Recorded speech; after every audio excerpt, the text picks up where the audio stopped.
Hello అందరికీ welcome back to my channel. This is Priya Raju. ఈరోజు paya curry ఎలా చేయాలో, మేక కాళ్ళు ఎలా చేయాలో చూద్దాం. ముందుగా కుక్కర్ పెట్టుకొని ఆయిల్ వేసుకోవాలి. ఆయిల్ హీట్ అయిన తర్వాత గరం మసాలా వేసుకోవాలి.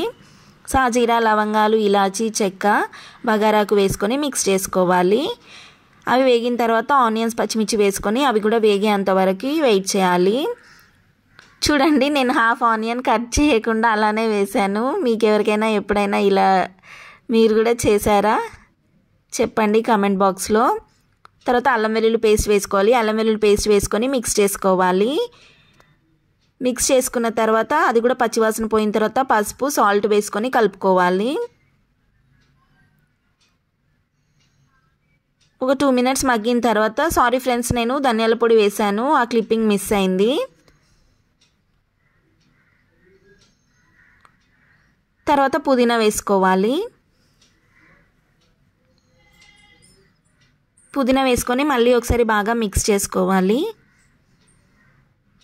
మీలో ఎంతమందికి మటన్ పాయా అంటే ఇష్టమో కామెంట్ చేయండి. తర్వాత మనం శుభ్రంగా కడిగి పెట్టుకున్న పాయా వేసుకొని మిక్స్ చేసుకోవాలి.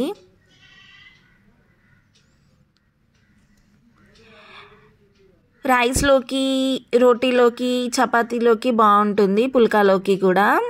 మీరు ఎప్పుడైనా ఇలా మీకు ఏ కాంబినేషన్ ఇష్టమో కూడా కామెంట్ చేయండి. హెల్త్కి చాలా మంచిది ఈ పాయా కర్రీ.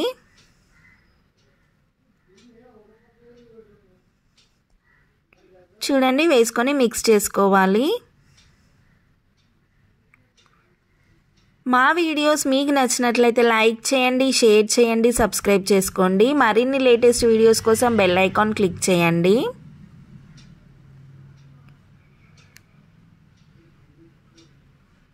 చూడండి, మిక్స్ చేసుకొని మూత పెట్టుకొని లో ఫ్లేమ్లో మగ్గించుకోవాలి. కొన్ని లైట్గా వాటర్ వస్తాయి, ఆ వాటర్ అన్ని దగ్గర పడేంత వరకు మగ్గించుకోవాలి. ఇలా ఆయిల్ సపరేట్ అవుతున్నప్పుడు మనం చిల్లీ పౌడర్ వేసుకోవాలి. మధ్య మధ్యలో మూత పెడుతూ, తీస్తూ, కలుపుతూ మగ్గించుకోవాలి. చూడండి కర్రీ ఎలా ఉందో. ఇప్పుడు మనం చిల్లీ పౌడర్ వేసుకోవాలి. కావలసినంత కారం వేసుకొని మిక్స్ చేసుకోవాలి. మిక్స్ చేసుకొని మళ్ళీ ఒకసారి మూత పెట్టి ఒక 5 minutes కారం పచ్చివాసన పోయేంత వరకు మగ్గించుకోవాలి.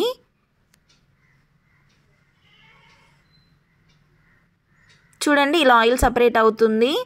ఆయిల్ పైకి తేలిందంటే పచ్చివాసన పోయిందని అర్థం. తర్వాత మనము వాటర్ వేసుకోవాలి. వాటర్ వేసుకొని మిక్స్ చేసుకోవాలి. మిక్స్ చేసుకొని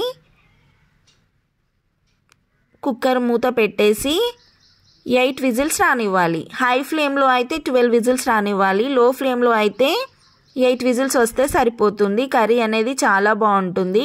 ఒకసారి మీరు ట్రై చేసి చూడండి. చూడండి, కుక్కర్ మూత పెట్టేశాను.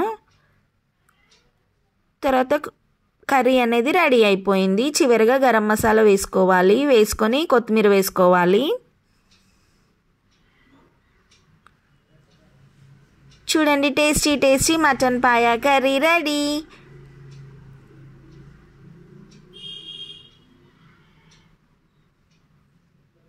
చాలా బాగుంటుంది. ఒకసారి మీరు ట్రై చేసి చూడండి. Emmy Emmy paya curry. Thank you.